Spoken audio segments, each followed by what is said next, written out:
महाभारत क्यों हुआ था, इस प्रश्न का उत्तर जानने की इच्छा लेकर के ही आप इस वीडियो पर क्लिक किया है। मैं पूरा प्रयास करूंगा कि आपको संतोषजनक उत्तर दे सकूं, किंतु महाभारत क्यों हुआ था इसे जानने से पहले आप यह जान लें कि महाभारत है क्या। महाभारत एक पवित्र ग्रंथ है जिसमें मैया यशोदा का अपने पुत्र कान्हा के प्रति वात्सल्य मिलता है। महाभारत एक पवित्र ग्रंथ है जिसमें गोपियों का छलिया कृष्ण के प्रति अपार प्रेम मिलता है। महाभारत एक ऐसा पवित्र ग्रंथ है जिसमें मामा शकुनी का छल और कपट मिलता है। महाभारत एक ऐसा पवित्र ग्रंथ है जिसमें भगवान श्री राम और भाई भरत के बाद 5 भाई पांडवों सहदेव, नकुल, भीम, अर्जुन और धर्मराज युधिष्ठिर का भाई के प्रति प्रेम मिलता है। महाभारत एक ऐसा महाग्रंथ है जिसमें आर्यावर्त के ऐसे ऐसे दिग्गज महारथी थे जो अपने एक ही बाण से धरती को उलट पलट कर सकते थे। महाभारत एक ऐसा पवित्र ग्रंथ है जिसने श्रीमद् भागवत गीता दिया, जो आज पूरे संसार को ज्ञान के प्रकाश से प्रकाशित कर रहा है। महाभारत एक ऐसा पवित्र ग्रंथ है जिसमें कुरुक्षेत्र के युद्ध में सभी महारथियों का विनाश कर देता है। महाभारत एक ऐसा पवित्र ग्रंथ है जिसमें 4 ऐसे पात्र मिलते हैं जो चिरंजीवी हैं, जो किसी युग में नहीं हुए, केवल द्वापर युग में हुए, जो किसी धर्म के ग्रंथ में नहीं हुए, केवल महाभारत में हुए। 4 चिरंजीवियों में पहले भगवान हनुमान जो महाभारत के भी पात्र हैं, भगवान परशुराम जो महाभारत के भी पात्र हैं, महर्षि वेद व्यास जिन्होंने स्वयं महाभारत की रचना की, और आचार्य कृपाचार्य जो महाभारत में जीवित बच गए थे। ऐसा माना भी जाता है कि ये चारों आज तक जीवित हैं और जब भगवान कल्कि अवतार लेंगे कलयुग में तो उनकी सहायता करेंगे। अब आते हैं महाभारत होने का कारण क्या था। इस बात से कोई इनकार नहीं कर सकता कि ज्यादातर लोग जब भी महाभारत का नाम आता है तो यही सोचते हैं द्रौपदी का वस्त्र हरण किया गया था और वही महाभारत युद्ध का कारण बना। किंतु इससे पहले यह भी सोचना पड़ेगा कि द्रौपदी का वस्त्र हरण क्यों हुआ था। अगर आप महाभारत की थोड़ी सी जानकारी रखते हैं तो आप यह जानते ही होंगे कि भगवान श्री कृष्ण के कहने पर खांडोपरस्त राज्य का निर्माण कराया गया था, जिसे स्वयं भगवान विश्वकर्मा ने बनाया था और उसका राजा धर्मराज युधिष्ठिर बने थे। उस खांडोपरस्त के गृह प्रवेश के समय हस्तिनापुर को निमंत्रण भेजा गया था और उसमें दुर्योधन अपने मित्र महारथी कर्ण और मामा शकुनी सहित अन्य सगे संबंधियों के साथ उपस्थित हुआ था। उस गृह प्रवेश में एक बार दुर्योधन चलते समय किसी पानी में गिर गया था, किसी तालाब में गिर गया था और वह तालाब घर में ही था। तब द्रौपदी ने हंसते हुए कहा था, अंधे का पुत्र अंधा ही होता है। अगर दुर्योधन उस समय गुस्सा न किया होता तो संभवतः द्रौपदी का वस्त्र हरण नहीं होता। अर्थात द्रौपदी का वस्त्र हरण इसका कारण नहीं था। अगर कहा जाए तो वह जो गृह प्रवेश के समय द्रौपदी ने दुर्योधन का अपमान किया था, इसका कारण वह था। किंतु इस दोनों ही घटना में द्रौपदी और दुर्योधन ही आते हैं, चाहे गृह प्रवेश के समय की घटना हो या द्रौपदी का वस्त्र हरण। एक अलग कारण आपको बताता हूं। पितामह भीष्म ने गांधार नरेश की राजकुमारी गांधारी को हस्तिनापुर के राजा युधिष्ठिर के साथ विवाह करवाया था, जो दुर्योधन के पिता थे। इससे मामा शकुनी खुश नहीं था। गांधार नरेश के राजकुमार था और वह नहीं चाहता था कि उसकी बहन का विवाह किसी अंधे से कर दिया जाए।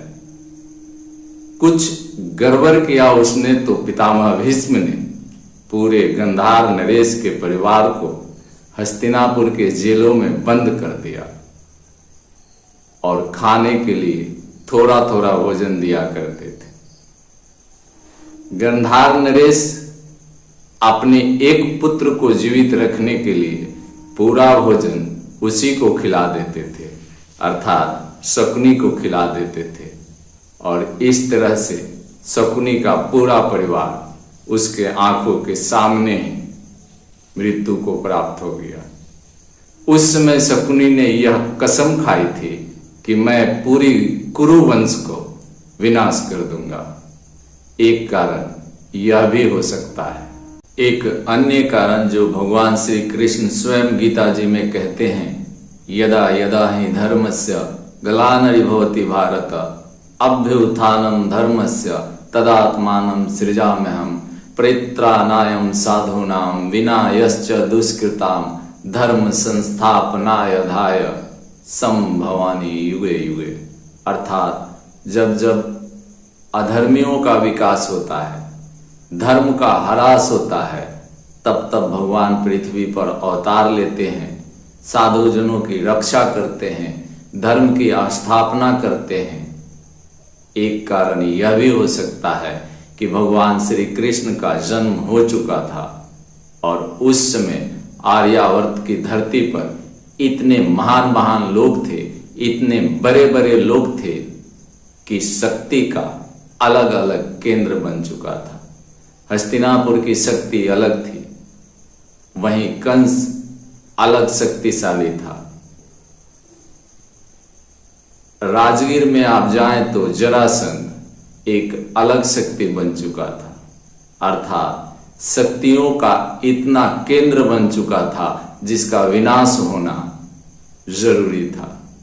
जब एक ही समाज में, एक ही स्थान पर कई शक्तियां एक साथ काम करने लगती है तो समझ लीजिए उस समाज का, उस स्थान का विनाश होना निश्चित हो जाता है।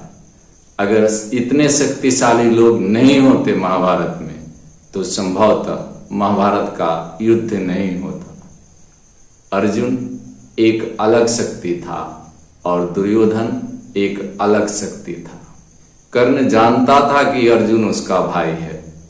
महाभारत युद्ध शुरू होने से पहले ही कर्ण को यह पता चल चुका था कि वह कुंती पुत्र है।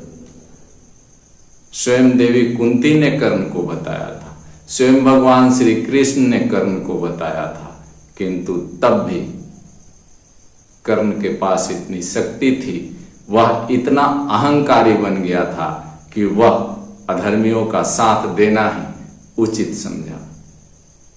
उसका मानना था कि दुर्योधन उसका मित्र है।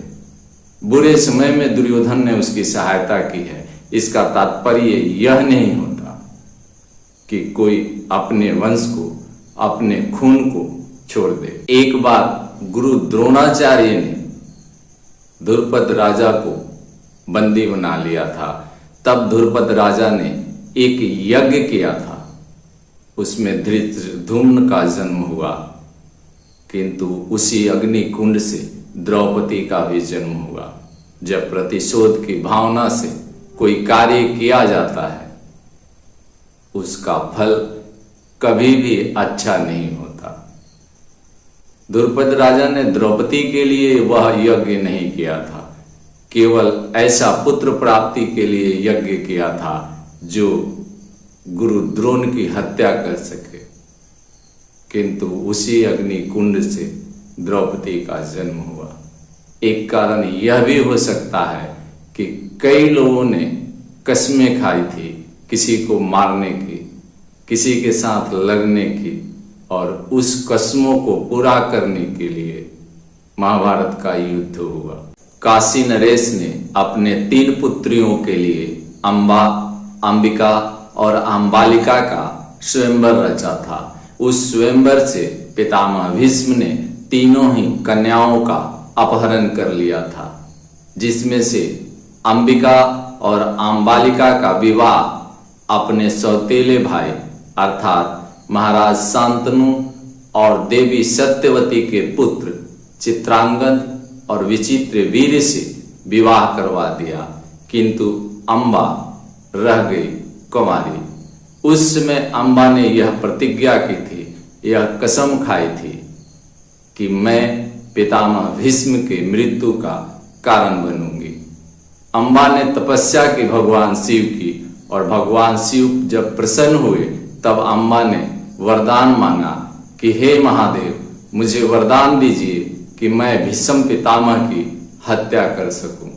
भगवान शिव ने यह कहते हुए वरदान देने से इनकार कर दिया कि पितामह भीष्म को मारा नहीं जा सकता। आपको याद होगा, पितामह भीष्म को इच्छा मृत्यु का वरदान था और इच्छा मृत्यु का वरदान उनके पिता महाराज शांतनु ने उन्हें दिया था। तब अम्बा देवी ने यह कहा था, हे प्रभु, मुझे यह वरदान दीजिए कि मैं पितामह भीष्म के मृत्यु का कारण बन सकूं। संभवतः एक कारण महाभारत युद्ध का यह भी रहा होगा। मान्यवर, पांडु पुत्रों को बचपन से ही सताया गया था। खास करके शकुनी मामा की यह चाल थी कि पांडव पुत्रों को समाप्त कर दिया जाए, मार दिया जाए।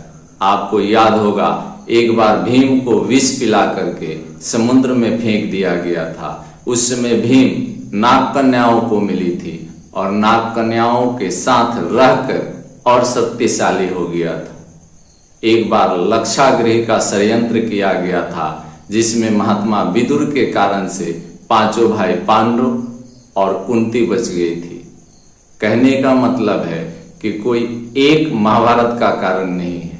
महाभारत के कई कारण हैं जो धीरे धीरे समय के साथ बनते गए और एक समय ऐसा आया जो महाभारत का युद्ध हुआ, अर्थात कुरुक्षेत्र मैदान में विश्व का सबसे बड़ा युद्ध हुआ। किसी एक कारण को बता देना उचित नहीं होगा। अब आप स्वयं यह तय करें कि इनमें से कौन सा सबसे बड़ा कारण था जिसके कारण महाभारत का युद्ध हुआ। इस वीडियो में इतना ही। अगले वीडियो तक मुझे इजाजत दें। जय श्री हरि।